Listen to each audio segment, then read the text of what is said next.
Okay, so last season we did not do the roaring reactions to the preseason. Yeah. Um, this year, kind of a last second change of heart. We need to do the roaring reactions for the for the preseason games. So you only got two of us, but we're here to talk about what we saw. Um, Tim, I think you were kind of the steward of making sure we did these for the preseason games, and I think we need to now that we got some starters playing, especially. Yeah, I kind of mentioned it on the homies OT show that they did on Frustrated Chicago and Running Through the Jungle. They did the second half on our show, and I was like, I see that other teams and stuff are doing post shows or their reactions to their preseasons. I was like, well, maybe that's a good idea. Maybe kind of get a little bit of extra content out there. So, it's a good idea. I think it is. It's a great idea. I know fans want to see us and they want to hear from us and hear our nonsense and, stuff like that. So, Yeah, and not just the content, but there's some good things to talk about, especially with this first game and seeing some yeah. of our starters out there and seeing some. We got some interesting things shaking loose here, so we're gonna get into that right after we get this intro going.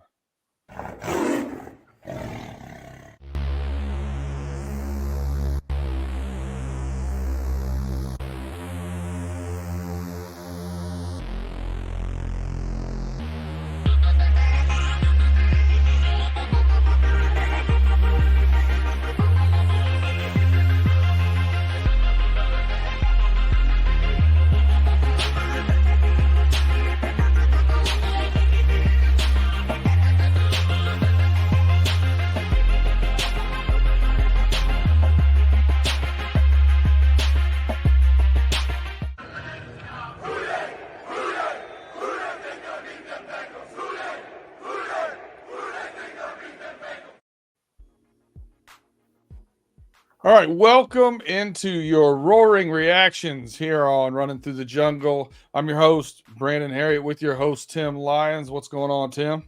What it do? What it do? Happy Sunday, everybody. It's nice to be here with my boy B Dirt, or Brandon is what I call him. Um, he came back from Denver and he was gone all week, so we kind of missed him here. But welcome back to the show, Brandon. How was Thank your you. trip and everything? Very busy week. It's so it was our big brands conference for work, and it's honestly it's my favorite work trip of the year without a doubt. There's a lot of good things. We learn a lot in that trip. So it was worth it. But I did miss chopping it up about the Bengals. Miss hanging out with y'all. But we're back. We are back. My next travels will be for football. I'm happy to say. But yeah, no, we didn't do it night of. It was a little bit late. A lot For going on, you. and I want for the East Coasters, and I wanted to watch, the ladies basketball this morning, U.S. women's team, taking home the gold by the hair on their chin. Yes. Uh, not a very exciting game, not the best game I've ever seen played. But hey, 61 straight. We'll take them any way we can get them. Bring the gold home. Congratulations to the U.S. women's and the men's team from yesterday. So Okay. dominating basketball, beating France in both of them. I appreciate it. Yeah, that last night basketball game, Steph Curry serving him NyQuil on a Oh, platter. It was ridiculous. Anyways, I know we're not here for that, but that was a yeah, great game. it was crazy. We should at least acknowledge it. We should at least Yeah, not. Is there exactly. anybody else that has the energy to get away with the little sleeping baby? Uh, kind of gesture as a trash talk. I think anybody else would be ridiculed for that. With him, it's just great. Yeah, Steph Curry, he backs it up, man. He all day He long. does, and he's just got a fun energy. I Yeah, dig it. it's great to Um, see. so speaking of energy, one team yesterday played their starters, Mhm. and kind of crazy that it was actually us. and not the Bucks. After the past 3 years, I don't think we've played starters in preseason, and Yep. no secret of how we've started out the regular season the past 3 seasons either. So, hey, trying something different. It seems like Coach Zach's throwing something on the wall. What was your take on that, Tim? Well, the thing is Joe Burrow. He's coming off his injury, his wrist injury. You got to let him go out there for a series and let him knock that rust off. You definitely have to. You can't just the way that we've started the last couple seasons. Were the first couple weeks were cold in the regular season, so let those starters get out there, knock that rust off. Play a series, just like we did yesterday. Let Joe Burrow cook. Let T Higgins and the offensive line and the defense come out there and 3-and-out, and sit them down. Bring in the rookies, bring in the backups. The practice guys. Who knows? Just bring them in, knock that Yeah, rust off. and there was no doubt in my mind that we were going to see at least one of those passes be a pretty deep ball from Burrow, Right. and we did, and he Um, hit T, but they did a great job. They had him bracketed and they broke that play up. Right. Right. You can't expect him to come down with that ball, but T definitely had a chance at it. Yeah. But the ball was well thrown. I know we weren't playing against the Tampa Bay ones Hmm. for the most part, but I was also very pleasantly surprised, I would say. I don't know if I'd say maybe not quite to surprise level, but pleasantly optimistic about what I saw from the offensive line in the pass blocking. Yeah. I thought we pass blocked really well. I thought Amarius Mims getting his opportunity there at right tackle. I thought Orlando Brown actually looked like he was uh, pretty nimble in setting the edge on the left Hmm. side, and no major gap problems or anything up the middle that we saw at the beginning of last year with Volson. We saw some issues this year starting off. Didn't seem to have those issues in the middle of the line. What was your take on the offensive line? The offensive line looked terrific before Carmen came in. But anyways, that offensive line, Mims looked great. His hands, his feet looked great. That whole offensive line, believe it or not, the whole game they didn't even the backups plus Carmen didn't allow any sacks. So I would give them an A+ on that. Good job. Preseason you didn't allow any sacks, even on the. I know we're not playing against Miles Garrett and Micah Parsons and T.J. Watt right now, but for being preseason and Mims being a rookie, Orlando Brown and Karras and Kappa and Volson, they all did a great job that first series. They kept Burrow upright. I know there was one play that Burrow did have to roll out to the right, but other than that, I think the offensive line for being a preseason game, and even though we lost, the offensive line held up pretty good, minus Carmen. I'm just gonna sorry, Carmen. Carmen, you got to go, buddy. You got to go. I mean, he didn't give any sacks up, but he probably gave up 30 yards in penalties. Yeah, he And, cost and us. and I don't know. I don't know if this is a situation with Jackson Carmen. You know, he came in with some pretty good pedigree. Has never really panned out. I don't know if we're in a situation where his penalties are due from his lack of concentration. Maybe he's half checked out, or is it the opposite? Is he putting too much pressure on himself? Either way, neither one of them are a good sign from the Bengals. Um, I my hope is that we move on from him, and my overlying hope, honestly, is that a new setting is good for him. Hit that reset button and get him back together. I mean, I don't wish ill will towards the guy. I'd like to see him, maybe hit that reset button. Maybe that will get a light bulb to come on where he can be a professional. I don't expect him to ever be an all pro or a pro bowler, but if he can be a professional and hang around this league and have a decent career, it would be great for him. But at this point, he's got work to make a team, I think. He's got a lot of work to do, just like last year. And I said it I said it on Wednesday's podcast. Carmen last year, I don't know how many times we saw him just sitting there and not doing nothing. Just just come on in. And believe it or not, that last play of the game last night, excuse me, was Jackson Carmen's fault, or was Carmen's fault. He just let that defender come right on in to get Woodside, and Woodside had to roll out and do the best he could. So, I know I'm being hard on Carmen. I hope the best for him, but with the Cincinnati Bengals, I don't think that's going to work out. It's just not going to be a good role for him. He needs to move on, and like you said, maybe there's life outside of the NFL. I don't know. Yeah, he's lucky he didn't get called for holding on that last play. To be honest with you, he had a guy around the collar. Right. But yeah, to me, it was pretty glaring. It was pretty glaring weakness with him. Yeah. I obviously I thought Yoshi looks really good. Mm-hmm. I on offensive side of the ball, not exactly where I wanted to see us at running, especially with that first drive. Chase Brown had 5 carries for 10 yards. Yeah, not exactly where we'd like to see that. I mean, I know we didn't see Zach Moss, but still, you'd like the offense. The offensive line didn't look like they were opening holes. As good as they looked, pass blocking, a little left to be desired there on run blocking. And I know you're the run the damn ball guy. You couldn't have been happy with that. I wasn't. I was watching that game and really paying attention to what Chase Brown was doing, and I noticed. I don't know if he lost his footing on some of those runs, but he was really leaning and like pushing with the momentum of the front of his body instead of trying to stay upright, make cuts and everything. There was one play that I think it was like for like 4 yards, maybe 5 yards. I don't remember what it was. I think it was like 4 yards. It was nothing.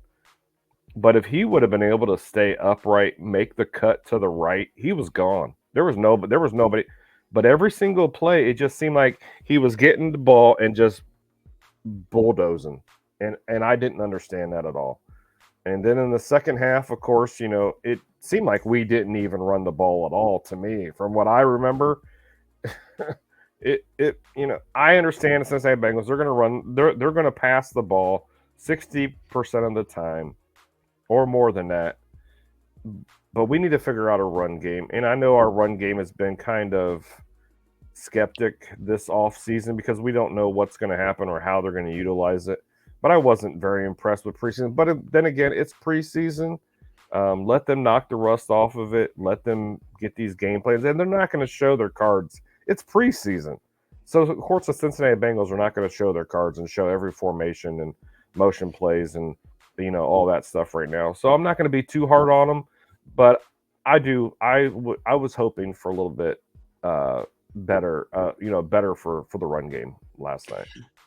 Yeah, I get what you're saying as far as not showing your cards, but the blocking I thought was suspect at best. There were a couple of places I thought maybe Chase Brown could have hit the hole a little harder. Mm-hmm. And got 4 or 5 yards. It just seems like with the guys we got, I feel like we should be able to run the ball fairly effective, especially with passing the ball 60-65% of the time. It just seems like a no-brainer to me to be able to do that.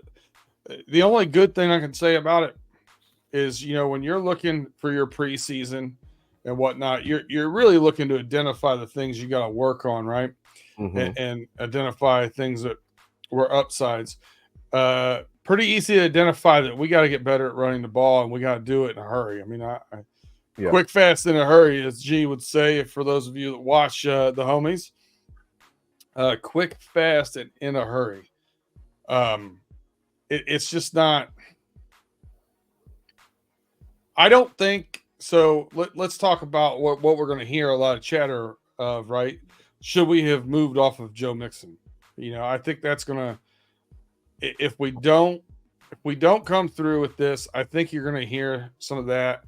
Mm-hmm. Is that what it is? Is that what it is to me? No. I don't know that Joe Mixon would do anything different here. Maybe instead of 2.2 yards a carry, he might average 2.8 yards a carry.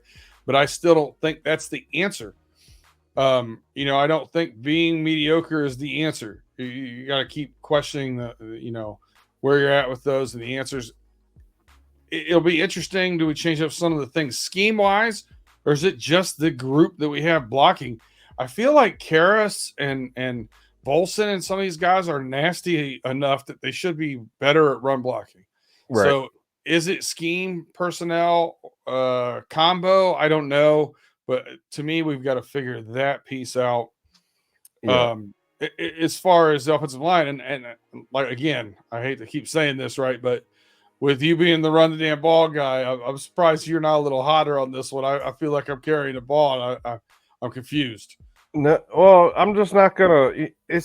I want to see consistency, just like Zach always says, consistency.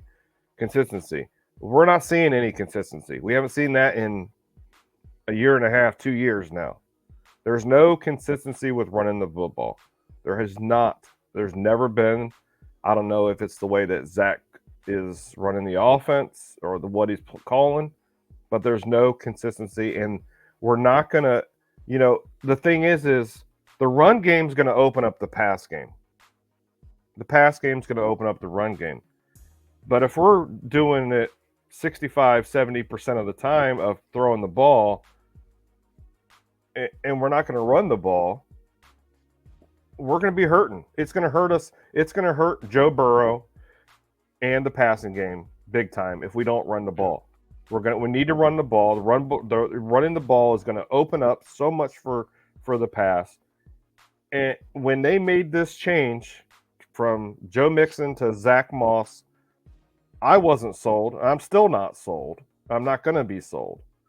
I like Chase Brown. I think Chase Brown is a young. He's a young hopeful where we could see things happen, but our run game is the weakest in the AFC North. We are the weakest in the AFC North. Yeah, we have, and that's not going to help us. What does every AFC North team do? They run the damn ball.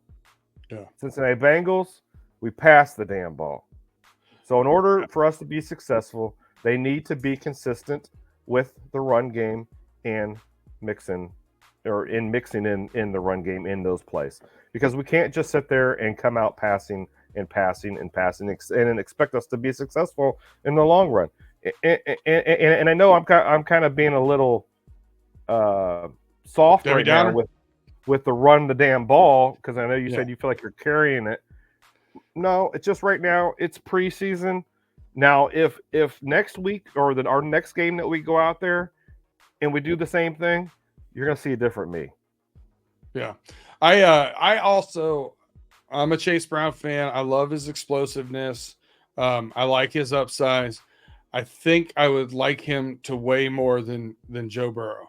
I think that's where I differ. I'd like to see him put on a little bit more bulk, even if that can't, if it takes a little bit off of his explosion, I think it'll be better overall. All right. So before we get into the reserves, we've kind of went over this overall theme and what the starters have done. Let's take a quick break, hear from our partner sponsors, and then we'll go into some of the reserves and some of the other things we saw on the defensive side of the ball as well. We'll be right back after these messages. If you're on YouTube, just hang with us here. If watching us on YouTube, just hang with us for a few seconds. We'll be right back.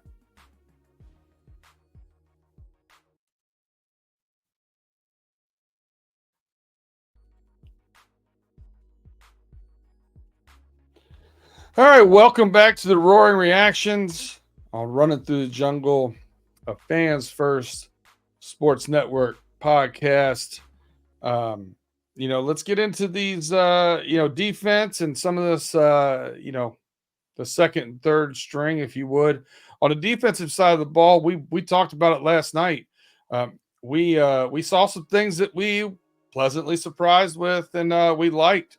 We also saw that our defensive line, without four active players out there, looks a little on the thin side. Tim, where do you want to start this conversation? Well, we might as well just start it with the interior defensive line. We might as well just start there. Say it now. We let 136 rushing yards go with the Buck. We just let the Bucks run the ball on us. And interior defensive line right now, yeah, I know we're with second and third and fourth and fifth and rookies and all kinds of stuff right now. But it was like, oh my gosh. Like if this would have happened in the very first, that first drive that the Bucks had against our number one or our number ones, I'll say, quote unquote, out there on that first drive, and this would have happened, I would have lost my ever loving mind. But it didn't look good. I don't know if it's a personnel issue. I don't know if it's a Lou issue, but it did not look good. The interior defensive line couldn't stop a fly when it came to the run. It seemed like every time they were handing the ball off, somebody was scooting down the field for 5 to 10 yards. It didn't look good to me. But it's still, it's, like I said, I'm not going to say they're awful right now. No, I'm just saying it's preseason and got to give these guys a shot. But oh dear Lord, I hope it gets better for those second and third stringers, because if anything happens to our starters like Sheldon Rankins and such, we're in some trouble.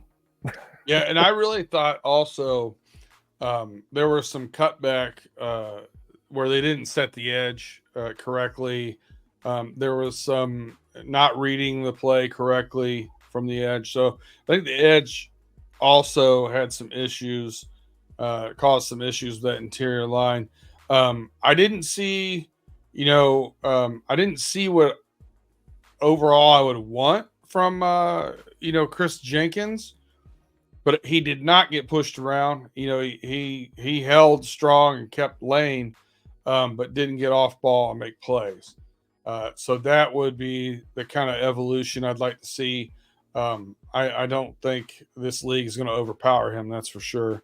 I did see some stuff later in the, I thought Travis Bell made a couple plays later in the game where they were trying to play. So hope not all lost, I guess. But definitely we don't know. We don't know yet because of too many guys out. But we did see some things in that defensive backfield that we both touched on last night when we were texting back and forth. Even when balls were completed against especially Dax Hill, I mean, he was right there. He was turning to the ball. He was hand playing. I felt like he did a pretty good job in coverage. Mm-hmm. Newton with the interception. Dax Hill almost had one. Mm-hmm. Geno Stone looks a lot better out there running free safety. I thought Battle came in and played well. After that, it's always good to see the Von Bells of the world and all those guys on your roster again. But I think we're sitting in a much better spot than we were before he busted up his nose. Anthony Dejan, I know they've been really high on him and his skills and just kind of his instincts. Mm-hmm. So I mean, I don't know. I saw a lot of good things. I think if we get some good play out of Josh Newton, Dax Hill, along with the Cam Taylor Brits, I really feel like we might be sitting in a good spot. What was your take on that defensive backfield?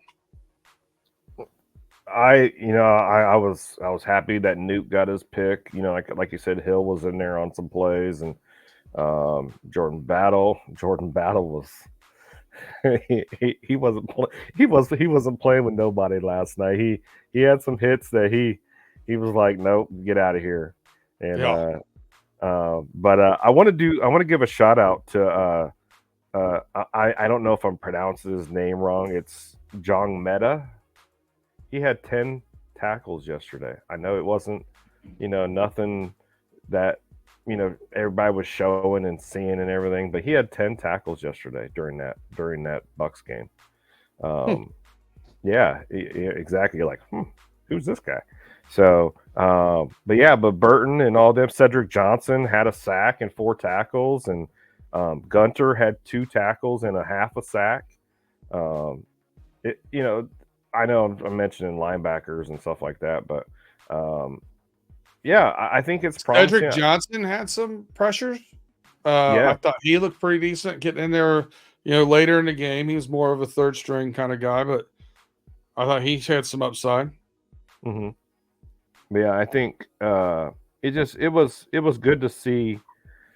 It's promising. It is promising for our secondary and our linebackers and our safeties. It's promising this year, and it's nice to see those young guys going out there and balling out. It was pretty good. I was kind of impressed.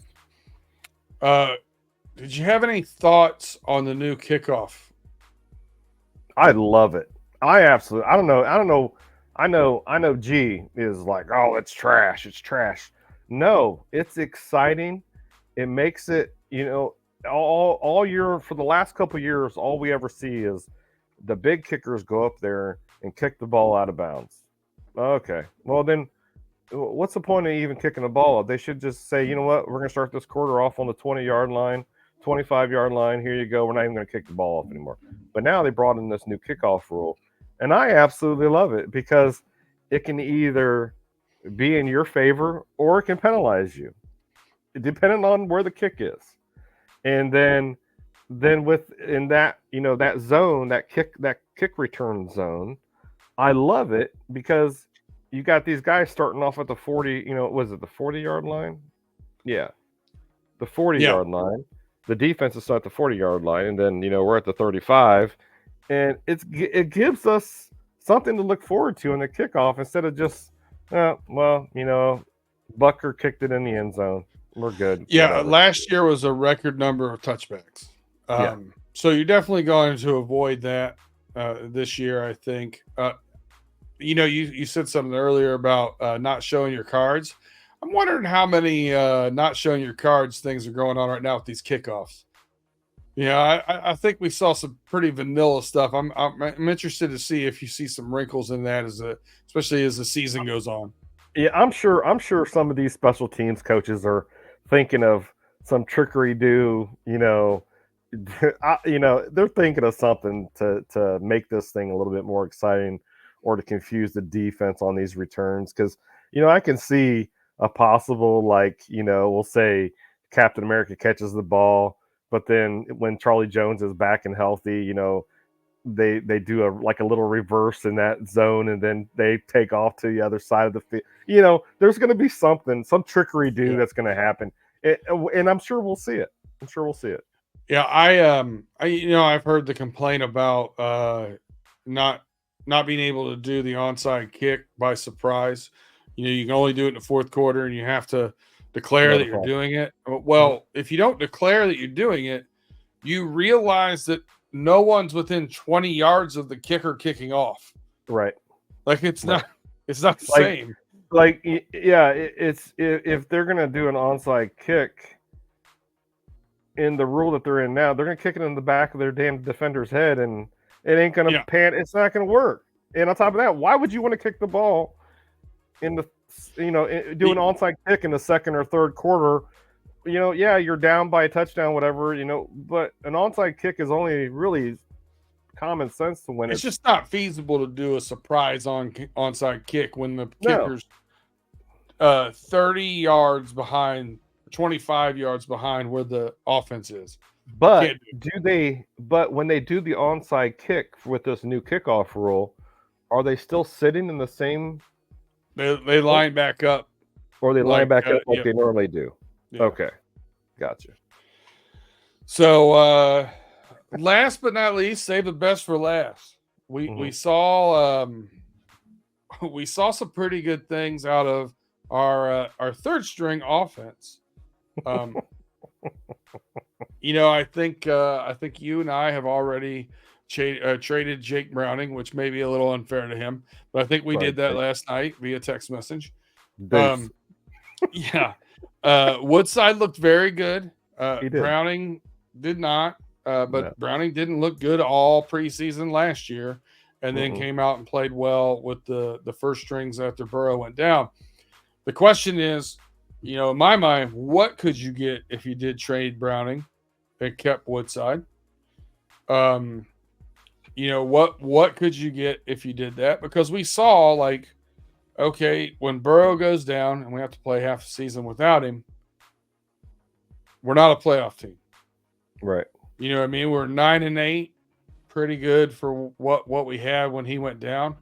But if you're not a playoff team, what's the difference between holding on to Jake Browning and not getting anything out of him when you lose him next year, or possibly getting, I don't know, someone willing to give up a 5th round draft pick for him to have him as either their starter or backup? I might field some calls. I might make some calls if I was Duke Tobin. That's all I'm saying. Hey, bro, I told you. He was being traded as I was walking back to the house. I know I was being rough, but Jake did okay last year. He did, he kept us from having a losing season. He did okay. He filled in the role. But of course, you put let's put it this way, Brandon, and share your thoughts with me in the community here. Now, Joe Burrow goes down. Knock on wood that he doesn't. But Joe Burrow goes down. Woodside is going to be your starting quarterback because Joe went down. He's playing with the number ones. T. Higgins, Jamar Chase, offensive line. What do you think he's going to do? You think he's going to have a similar season to what Jake did last year, or is he going to have a better season? Do you understand my point here? Yeah. You can literally what's the real drop off? Yeah. So what's the drop off here? Because any backup hold on. I won't say that. I won't say any backup quarterback, but most backup quarterbacks that come in and play with the number ones, as we have, do you think that they're just gonna lose every single game? No, they're gonna win some. They're gonna win them, just like we've seen at other teams that their backups come in, they play with their number ones, they win some games, they lose some games. That's all there is to it. They're number ones. They're in there with the number ones, for goodness sake. So what's your opinion, Brandon?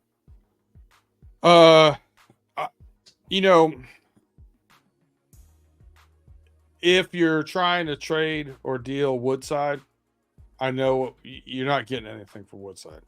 Exactly. Wait for you to drop Woodside to pick him up. So after the season that Browning had last year when Burrow went out, I think you might be able to get something for him. So I would look into that if I could. Woodside, I think, has probably a similar season. Last year, if he's here and Browning goes out, because of we've got a really good, talented offensive team. Mm-hmm. Yesterday, Browning went 10 of 18 for 52 yards with 0 touchdowns and a pick. A pick, yep. Woodside went 8 of 12 for 149, a touchdown and no picks. So I don't know. To me, I would look at that, and here's the tiebreaker to me. He also played for 5 years under Arthur Smith, who is now the offensive coordinator for the Pittsburgh Steelers. So if I can have that guy on my bench giving me any insight to Arthur Smith's tendencies or offense, that would be my tiebreaker, right? Mm-hmm. So I would look and see what I could get for Browning. I'm not saying I would do it. If somebody said, here's a pack of now and laters, I'm not doing it. Right. But if somebody offers me a 6th, a conditional 5th or 4th, yeah, I probably would. I'd probably move on. Hmm. You know, Yeah, I it agree. is what it is. It is what it is. Jake Browning, thank you for last season, but this is a business we got to run. If I can get something for an asset that's going to expire at the end of this season Hmm. and still keep my uh, backup where I feel it's going to be just as good as it was before, I got to look at it. I at least got to look at it. Hmm. Um, I also thought Burton looked really good. Hmm. Man doesn't drop passes. Yeah, he impressed me. So I would be, him. We talked about it a little bit again last night, and let these people know what we think during the game and what we're sending text messages about. Hmm. Shaka Hayward and and Jermaine Burton are people I like to see those two get some work with the twos and possibly even the ones before Hmm. the end of preseason, just to have that litmus test of where they are. Because I thought from what I saw, uh, you know, what we're going to call him Meta, so we don't trash his name. Yeah. But Meta, I thought looked pretty good. I liked the aggression and a little bit of a violent streak that I saw from Hayward. I'd Hmm. like to see what those guys can do against that second level and then possibly the first before we get um, out of this preseason, just so we know what we have. Do we have Hmm. viable backups there? How are they going to play on special teams? Those kind of things. Burton, I'd like to see him play with some ones. I want Oh to yeah. see him against. I want to see him against legit NFL cornerbacks because I have a good feeling about what we've got in Jermaine Burton, and I'd Hmm. like to go ahead and get him some play with the ones next week. See what we got. So, what's your ideas there with Burton? What do you think we got with him? You think Yoshi or Burton will be the long term better wide receiver for Cincinnati Bengals? Mm. That's a hard question, bro. I can't believe you put me on the spot. Like Right on the spot. that's. Mm. Well, we know Yoshi. I'm impressed with Yoshi. I think Yoshi is going to be a key factor because since Tyler Boyd moved on, and I think Yoshi's going to step up and be a key factor for us. But we also got to look at that. We have Trent Irwin also, and then Jermaine Burton as well. Now it's just like, and Charlie Jones. With I don't know what the status is on his injury, but I think Burton.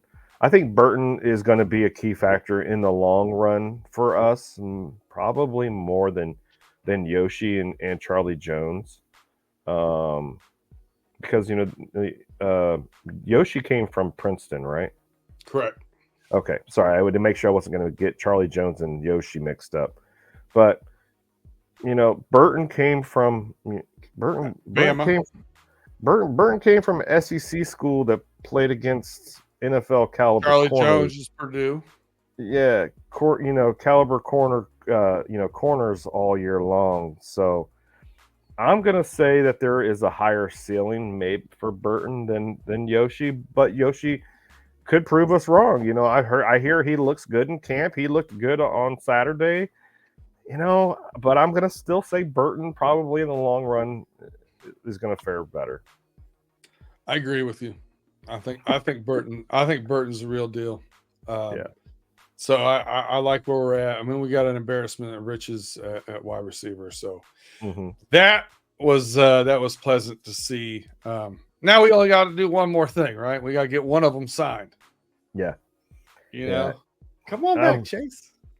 I just want to see Chase. Yeah, I'm glad. I'm happy that Chase is showing up to camp. Yeah, Talking to the young guys, talking to the fans.